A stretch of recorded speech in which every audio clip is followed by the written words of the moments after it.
Bonsoir mes amis, nous sommes de retour pour un nouveau live du Sommet de la Conscience. Et aujourd'hui, j'ai invité Gérald Brassine. Bonsoir Gérald. Bonsoir Anna. Alors, Gérald est fondateur de l'Institut Milton Erickson de Belgique depuis 40 ans. Je l'ai déjà fait une interview et j'ai commis un erreur, j'ai dit 15 ans, mais en réalité c'est 40 ans. Tout à Il fait. est thérapeute, il est auteur et aujourd'hui il vient nous présenter son livre. Si, faut-il parler de ça aux enfants? Je t'ai posé la question, faut-il parler de ça aux enfants? Mais avant ça, je vous invite, mes amis qui nous regardez, de cliquer sur like pour que cette interview soit vue par beaucoup plus de personnes et aussi de se souscrire à la chaîne pour être au courant de toutes les propositions que nous faisons presque toutes les semaines. Alors, faut-il parler de ça aux enfants, Gérard? Oh, pour moi, c'est sûr que oui. Et je l'ai fait avec mes filles quand elles étaient petites. Aujourd'hui, elles ont 30 ans là. Et ben, j'étais très content. Par exemple, lorsque nous étions allés faire un voyage, il y avait un gentil garçon qui s'occupait de l'entrée de l'hôtel. Et puis, il a commencé à les caresser. Et ce qu'il y a de chouette, parce que puisque moi et mon épouse avons utilisé des petites idées très simples et très logiques qui se trouvent dans ce livre, elles n'ont pas réagi comme la majorité des patients que j'ai en thérapie des années plus tard. Elles ne se sont pas fait caresser plus que ce qu'il n'en fallait, c'est-à-dire un minimum. Elles ont sauté de l'endroit où elles étaient, elles ont couru chez leur maman. Moi, j'étais pas là ce jour-là. Et elles ont dit, maman, il y a monsieur de l'hôtel qui commence à nous faire des choses. Et c'est littéralement des centaines et des centaines de personnes qui ont utilisé ce bouquin. Il faut savoir qu'il existe depuis 25 ans. Il a une histoire très intéressante parce que au début, je ne trouvais pas d'éditeur, puis j'en ai trouvé un. Et il faut savoir qu'il y a 25 ans, il n'y avait même pas encore eu du trou. Et ce que les éditeurs après remarquaient, et ce que moi-même je remarquais, c'est que le livre ne se vendait qu'au moment où il y avait des faits divers. Ce qui en dit long sur les gens que nous sommes, parce que c'est vraiment important de comprendre qu'il y a tellement d'enfants abusés. Je crois qu'en France, on en dénombre 1 sur 5. C'était les statistiques Oui, que c'est tu énorme partout as. dans le monde. Oui. C'est... Et en thérapie, quand on travaille les traumas, comme on en a parlé l'autre jour ensemble, je vais employer l'expression affreux, c'est notre fonds de commerce, au sens où c'est majoritairement ce genre de choses. Et donc, ce qui est chouette avec ce bouquin, c'est que les retours que j'ai eus, c'est plein de gens qui ont été abusés me disent, mais si mes parents avaient su ça, ça ne me serait jamais arrivé. D'autres me disent, j'ai pleuré de bout en bout en lisant ce livre, c'est tellement plein de bon sens et ça rend les choses tellement évidentes. Mais il y a un gros problème. Il y a vraiment le problème le plus important à comprendre. Pourquoi est-ce que quelque chose de très évident, de très logique, n'est-il pas fait par tous les jeunes parents? Et il y en a beaucoup des jeunes parents, moi j'en vois tous les jours. Et j'en ai vu encore une lundi qui m'a expliqué, oh ben c'est chouette hein, votre bouquin, je suis venu vous le chercher ici. Il le voulait en papier puisqu'il n'existe qu'en e-book. Il est venu le chercher, il s'en est servi, son mari a vite embrayé. Ils ont fait ça à deux, parce que ce serait vraiment excellent de faire ça en famille. Alors, tu parles de prévenir, détecter, gérer. Et si on commençait par prévenir, comment on peut prévenir les abus sexuels sur nos enfants? Ben c'est ça. Je parlais du problème qui empêche les gens de prévenir, c'est parce que ils s'empêchent de parler de sexualité chouette. Et C'est-à-dire, tu peux expliquer ça mieux? la sexualité chouette, pour parler à un enfant sans le brusquer, on pourrait parler de d'Evras et de toutes ces horreurs que l'OMS tente de faire dans les écoles, où on veut parler d'une sexualité, où on explique aux gens de se masturber, et où on leur demande des drag queens, où on dit aux enfants tout petits qu'ils sont, ils Oui, peuvent changer. toute la culture woke. Voilà. Il ne s'agit pas de ça, c'est juste l'inverse. Et c'est même chouette ce bouquin, parce que ça peut même prévenir ce genre de choses. Il y a des écoles où les enfants et les parents seront punis si les parents ne mettent pas leurs enfants le jour de la visite du spécialiste qui vient de parler de ça. Hein.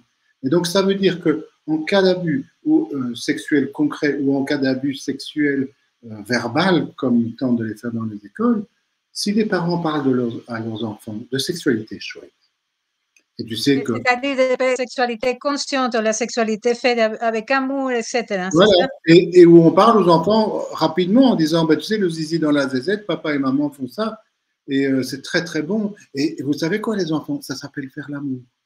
Et les enfants sont tout contents.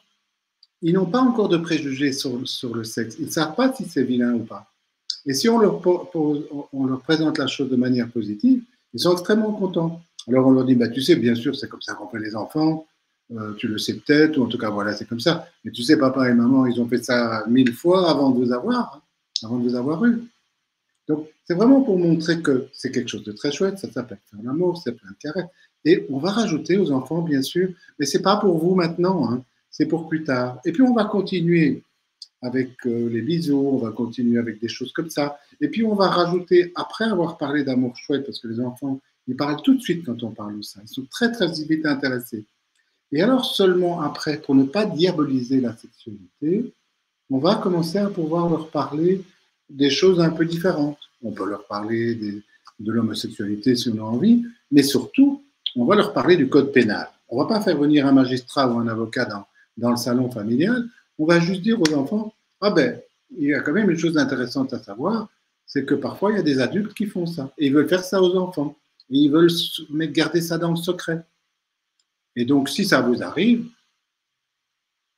on peut y revenir dans un instant, on a beaucoup dit aux enfants, il faut dire non. Pour être correct, je vais le dire tout de suite, il faudrait presque dire sémantiquement à l'enfant, tu sais, mon bonhomme ou ma petite fille, tu pourras toujours tenter d'essayer de dire non. Tu vois, pour être correct. C'est parce que les statistiques ont montré très clairement que quand l'enfant dit non, c'est à ce moment-là qu'il y a la violence.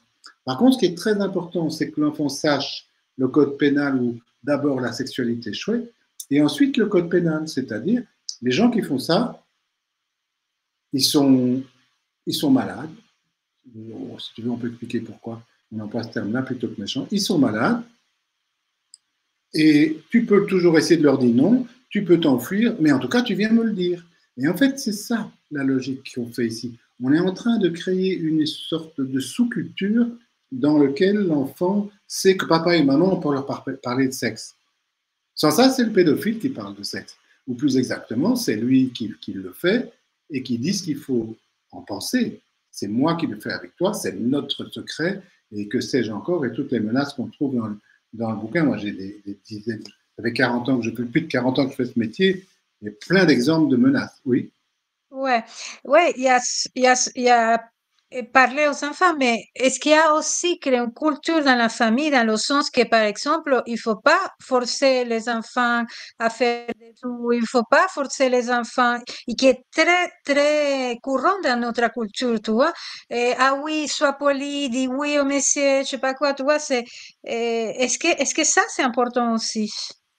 Je ne sais pas. Moi, je pense que les cultures, elles ont des règles par rapport aux enfants. Euh, Dire bonjour, je pense que c'est une bonne Non, mais éducation. bonjour, bien sûr, Oui, il y a des cultures, et je le vois souvent, qu'on force les enfants à faire des bisous, fais un oui, bisou au monsieur ou à la dame, etc., ouais, comme si l'enfant ne pouvait pas décider ce qu'il voulait faire, tu vois. ouais. Et quelque part, c'est une espèce de petit conditionnement Mhm. à accepter des choses après qu'il veut pas. Absolument, tu as tout à fait raison.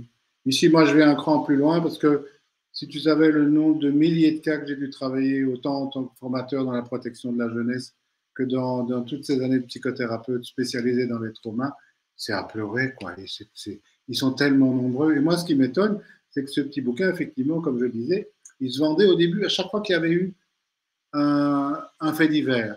Aujourd'hui, les faits divers, ils sont de plus en plus nombreux. Les Epstein, les Bah Weinstein, oui, les trucs et les bah machins. oui. Donc, ça veut dire que les parents se rendent compte de plus en plus qu'il faut faire quelque chose. Mais qu'est-ce qui se passe? Ils n'osent pas. Ils n'osent juste pas parler de sexualité sympathique et agréable et chouette et désirée. Parce qu'en un instant, on dit à l'enfant faire l'amour, c'est chouette. Et tous les gestes qu'on fait quand on est amoureux sexuellement, mais vraiment, c'est très chouette. Et puis, on peut rajouter, mais mon chéri ou ma chérie, si jamais quelqu'un fait ces mêmes gestes à quelqu'un qui ne le Pour veut pas, c'est toi. horrible. Et tu sais quoi? C'est ça qu'on appelle un viol. Tu vois, avec simplicité, on explique les choses aux enfants pour qu'ils sachent que quand on leur fait quelque chose comme ça, ils doivent venir nous en parler. Même s'ils le subissent, parce que parfois il y a des gens beaucoup plus violents que d'autres, ils peuvent s'encourir. Mais les trois quarts du temps, les pédophiles ils recherchent les enfants pas informés, recherchent les enfants fragilisés déjà, ça c'est certain. Mais je connais des enfants qui n'étaient pas du tout fragilisés, qui ont été méchamment abusés, au nez et à la barbe des enfants. Ce matin, j'ai vu une dame qui s'est fait violer pendant 3 ans par le curé du village, qui venait dans la chambre, c'est pas la première fois que je vois ça, dans la chambre, dans le salon, pardon, et qui regardait la télévision et des choses comme ça. Et c'était le curé qui était ami des parents, mais il la mettait toujours sur ses genoux et il commençait à la pénétrer avec ses doigts. Si tu savais combien de fois j'ai entendu ça. Et les parents ne sont pas dans le coup. Hein. Le monsieur est simplement derrière la table, il le fait. L'enfant, quand c'est un enfant tout jeune, il ne sait pas ce qui lui arrive, mais il menace, si tu le dis, je dirais que c'est de ta faute, ou je dirais que ce n'est pas vrai. Il y a un petit chapitre spécial que j'appelle les cadenas pour faire taire les enfants. Et voilà. Et donc, tu as quelqu'un qui a une vie ravagée avec ça. Pendant 3 ans, presque toutes les semaines. Ouais, et je sais pas à quel point aussi des enfants, justement, est-ce que les parents ont besoin d'avoir la méfiance de certaines personnes, notamment, voilà, Très, très, très bonne question, Anna. C'est vraiment très chouette parce qu'il y a deux illusions qui sont très importantes chez les parents, qui sont bien intentionnées. Le premier, c'est si jamais mon enfant est abusé, vu qu'on a une tellement bonne relation de confiance, il viendra me le dire tout de suite. C'est faux, archi faux et tout à fait archi faux. Et l'autre illusion que l'on a, c'est si jamais un pédophile vient dans ma maison, comme ce curé, ben je saurai que c'est un pédophile. Et je vais le repérer, je vais le chasser, je vais l'empêcher d'aller dans les chambres ou quoi. Si tu savais le nombre de fois que les bons amis, qu'ils soient curés, professeurs, cousins, enfants, grands-enfants, que sais-je, abusent des enfants, et personne, mais personne ne voit rien.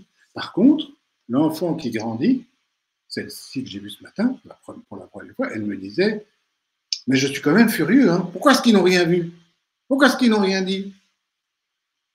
Et elle me dit, mais mes parents sont très catholiques, ils sont plutôt coincés par rapport à la sexualité, ils ne sont pas du tout pro-pédophiles. Et quand je leur ai dit à 40 ans, après des années de psychanalyse, elle a fini le courage, elle s'est aperçue que ses parents n'étaient pas du tout en accord avec ça. Mais le vécu d'un enfant pendant des années, c'est ça. Alors que c'est de l'autre côté de la table, pourquoi n'interviennent-ils pas? Parce que et l'enfant ouais, ne dit rien.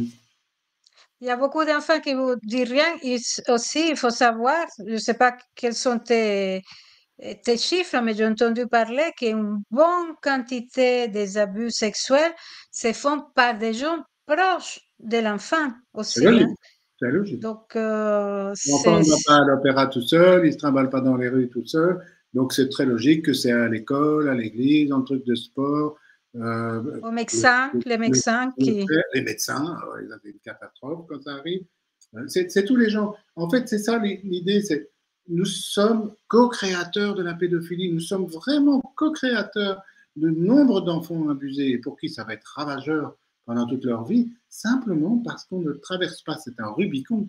Hein, le Rubicon, c'est ce petit pissotin, là, ce petit ruisseau de rien du tout, que les gens n'osaient pas traverser parce que symboliquement, ils allaient pouvoir prendre Rome. Mais pour la plupart des humains habituels dans nos sociétés, parler de sexualité, même chouette à nos enfants, c'est le Mississippi à son embouchure, quoi. C'est immense, c'est terrorisant. Alors que lorsqu'on le fait très vite, on est toujours récompensé par une chose, c'est l'enfant est extrêmement factuel. Quand on lui parle de ça, il ne sait pas encore ce que la culture lui dit d'en penser. C'est ah bon, c'est vraiment et ça il aime beaucoup parce que les enfants adorent entendre parler d'amour. Et là, on donne un petit décalage. On ne va pas faire un discours, un film pornographique pour leur en parler, bien entendu. On pourrait les blesser comme ces gens dans les écoles semblent avoir Mm, l'intention de le faire. mm, mm. Et comment détecter les abus sexuels? Quand tu lis le bouquin et tu t'en sers avec ton mari, avec tes enfants, ou avec ta mère, ou au plus il y a des gens normaux et sains à côté de toi, et que tu parles à ta fille, maintenant je crois qu'elle est grande, mais imaginons qu'elle est petite et que ta sœur est là, qu'elle a aussi des enfants, plus vous serez nombreux pour parler de ça, plus les enfants vont avoir un chorus comme ça, qui dit, ben oui, la sexualité c'est chouette, et puis la sexualité interdite c'est vraiment pas chouette, c'est drôle, c'est le viol, et c'est les abus sexuels, et ces gens-là peuvent aller en prison. Et, Ouais, et c'est surtout que j'ai pas l'âge de faire ça, et voilà. Et en plus, tu rajoutes ça, bien entendu. Mm, Et mm. donc, à ce moment-là, ben, tu te retrouves dans une situation avec une protection en béton. Mais c'est ça qui est amusant. Parce qu'il y a plein de gens qui m'ont dit: Ah oui, ce bouquin, je l'ai déjà fait. Enfin, oui, je connais les idées, elles sont toutes simples. Je dis: Oh, chouette. Et j'avais une collègue psychologue, psychothérapeute qui travaillait beaucoup avec les abus et tout ça, qui me dit: Ah oui, ma fille, il n'y a pas de problème, et c'est ça, on en a parlé. J'ai dit: Fais-le un peu concrètement maintenant que tu vois que tout est écrit là, et va un peu dans les détails supplémentaires, peut-être, on va voir. Elle est revenue, on se voyait une fois par semaine, 2 fois par semaine, elle est revenue, elle m'a dit: Écoute, Gérald, je suis tombé sur le cul. J'ai commencé à parler de ça calmement à ma fille qui avait 14 ans, c'est déjà une grande. Hein. Elle m'a dit: Mais tu sais quoi, maman, je ne te l'ai jamais dit, mais la raison pour laquelle je pars plus tôt pour l'école, tu ne l'as même pas remarqué, c'est parce que ici à Bruxelles, on a un endroit qui s'appelle le Bois de la Cambre. C'est un petit bois en pleine ville. Il y a beaucoup de grands parcs. Ça s'appelle le Bois de la Cambre. Et donc, elle me disait, pour aller à l'école beaucoup plus rapidement, il y a des petits chemins de terre là-dedans, balisés, qu'on peut prendre. Et beaucoup de gens qui sont passés dans ces petits ont connu les exhibitionnistes. Mais pour une gamine qui passait à l'école, à l'âge de l'école primaire, quoi, elle a 6, 7, 8 ans, c'est juste terrorisant.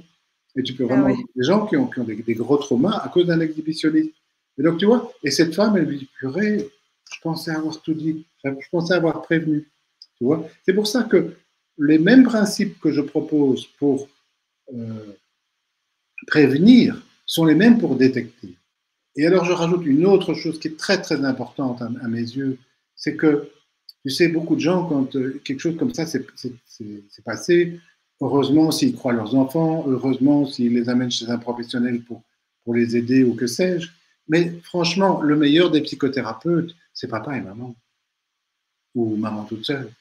Parce que si maman peut écouter l'enfant, prendre les notes, et comme je le propose, il y a un petit chapitre où je propose de faire un petit livre ou un petit carnet hôpital, un petit carnet docteur. Et simplement, la maman dit à son enfant, à chaque fois qu'il y a des choses qui te reviennent, mais tu me le dis, je les écris, et je dis aux gens: mettez bien des guillemets, hein, soyez bien sûr de sortir les phrases avec précision, n'en rajoutez pas, ne posez pas plus de questions qu'il n'en faut, et notez ça. Et dites à l'enfant: tu vas voir, à chaque fois que tu m'en parles et qu'on l'écrit dans le carnet, c'est un petit carnet magique, c'est un petit carnet guérisseur. Et il y a encore d'autres stratégies, parce que le plus important, c'est ça, hein, même si ça Oui, que échappait les enfants puissent parler, et recevoir le soutien, exprimer en fait ce qu'ils ont vécu ou ce qu'ils ressentent. Mm. absolument recevoir le soutien et la compréhension des parents, c'est essentiel. Hein. C'est beaucoup mieux que le professionnel. D'autant plus que les professionnels, ils ne sont pas toujours compétents quant à savoir, même s'ils sont thérapeutes pour enfants, ils ne savent pas nécessairement comment il faut faire un trauma pour enfants. Ils devraient s'acheter le livre dont on a parlé la semaine dernière. Oui, tout à fait. Et est-ce qu'il y a un signe qui doit nous alerter, quelque chose qu'on voit chez les enfants qui doit nous alerter, Ah, tu et vas, quelque chose, si, ah, si tu poses la question ou si tu vas voir sur les sites, etc., tu vas voir des tas de gens qui connaissent pas grand-chose, mais qui vont dire des choses.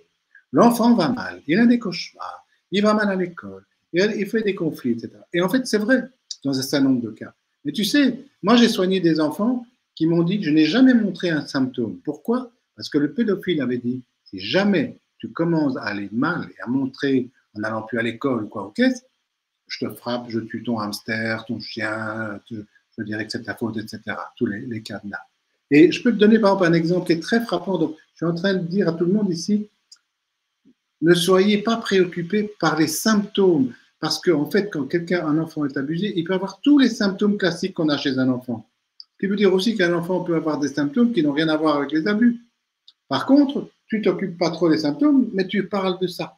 Et alors, à ce moment-là, si l'enfant commence à savoir que sa maman pense le plus grand mal de ce qu'il subit, eh bien, hop, ça sort. Ça sort complètement, complètement. ok, d'accord. Le, Et gérer, quand le dernier mot, c'est gérer les abus sexuels. Est-ce que tu peux toucher un mot par rapport à ça aussi? c'est vraiment ça, c'est le petit livre hôpital, c'est parler de Le ça, livre c'est hôpital. Hmm, ok. déculpabiliser tout de suite, déculpabiliser, dire tout de suite. Tu sais, la chose la plus importante que les enfants ne font quasiment pas, et dans les écoles c'est terrible, comme les gens quand ils parlent d'abus, eh ben, on crie au secours et on fait rien. Si le professeur avait juste le bon sens de faire parler la petite fille et qui a été abusée par le petit garçon, si le professeur avait l'intelligence de donner un petit cours sur ce qui est bien et ce qui n'est pas bien en matière de sexualité, si ce professeur avait l'intelligence de dire au petit garçon, tu as fait ça et tu vas être puni, et la punition, ça va être de présenter des excuses à la petite fille, disons, et de donner des réparations. Tu sais pourquoi je fais ça? C'est parce que on va, dans beaucoup d'écoles, on va exclure le gamin. Parfois, on exclut les deux. Mais on va exclure le gamin. Il va juste aller faire la même chose ailleurs. Mais quand tu demandes de faire des excuses et de présenter des réparations, tu vois un enfant parfois qui se dit, mais qu'est-ce que je peux faire? J'ai vu des enfants donner leur plus beau jouet à celui qu'ils avaient agressé. Parce que le psychopathe ne tient pas compte de la souffrance de l'autre. Quand tu fais faire ça à un enfant et que tu lui fais comprendre à quel point cette petite fille a eu mal depuis qu'elle a vécu ce qu'il lui a fait, tu sors cet enfant de la psychopathie. Et tu commences à avoir un enfant qui pleure. Tu le rends compassif. Ouais. Oui, mais donc ça veut dire que toute la classe profite de la leçon et que, en fait, ce qui se passe souvent, alors le petit garçon dit oui, mais si moi je dois faire des réparations, mais le monsieur à la maison qui me fait ça, et il ne doit pas me donner des cadeaux. Alors à ce moment, on dit oui. Si jamais il y a des gendarmes intelligents et des policiers intelligents, moi j'en ai vu, j'en ai reconnu, c'est très chouette. Ils vont s'occuper de la personne qui a abusé du gamin. Et puis après, c'est l'affaire de la justice. Mais ici, ce que l'on fait, c'est une vraie justice familiale. Parce que quand tu as, les parents peuvent demander à l'oncle, disons, qui a abusé de l'enfant, je leur dis, vous envoyez une lettre d'excuse et de réparation à toute la famille. Parce que c'est très intéressant. Si une petite fille dans une famille a été abusée par son oncle, qu'est-ce qu'il en est des filles et de garçons de cet oncle? Qu'est-ce que cet oncle a fait à d'autres cousins et cousines? Donc on envoie. Oui, c'est souvent systémique, Ah tout oui, ça. mais le système, moi je le fous en l'air. Pourquoi? Parce que les pervers, c'est des pervers. Et je dis, il faut être contre pervers. J'aime bien la phrase, à pervers, pervers ennemi.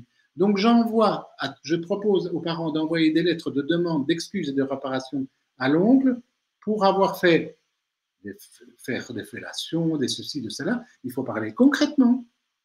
Et ensuite, dire on fait une copie conforme à tout le monde, à Titi, Bobonne, grand-père, la cousine Gertrude, etc. Et en fait, tu as un raz-de-marée. Ce bonhomme-là, il est foutu, même si comme en France et en Belgique, la plupart du temps, il y a très peu de condamnations.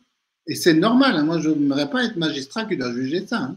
C'est très, très compliqué, surtout avec toutes les bêtises qu'on leur a mis dans les oreilles pour plutôt croire les abuseurs que les autres.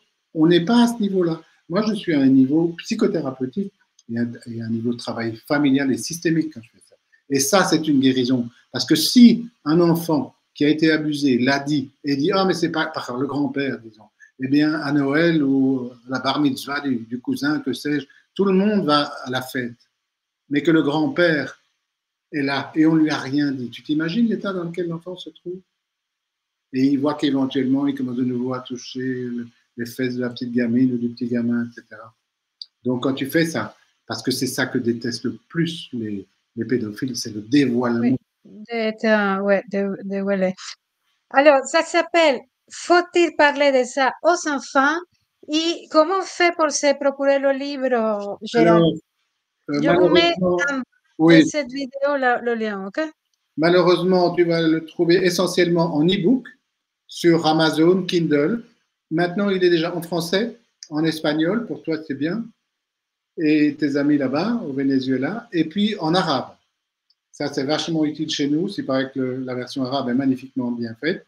Demain ou après-demain, ou très bientôt, il va être en anglais, en néerlandais et en russe. Et en italien aussi. Je vais vous mettre le lien en bas de la vidéo. Merci Gérard pour déjà pour écrire des choses comme ça qui sont tellement nécessaires aujourd'hui. Comme tu dis, c'est effarant la quantité de personnes qui ont été touchées par l'abus sexuel. Et, et je crois que oui, il faut parler de ça aux enfants. Et Ça va nous merci, éviter, merci. ça va éviter des catastrophes à bien des gens, franchement. Et ça l'a déjà Ouais. fait. Merci, Anna. Merci beaucoup et à À bientôt. bientôt. Et rappelez-vous, un petit like et aussi souscrire à la chaîne pour être au courant de toutes nos activités. À bientôt. Merci, ciao.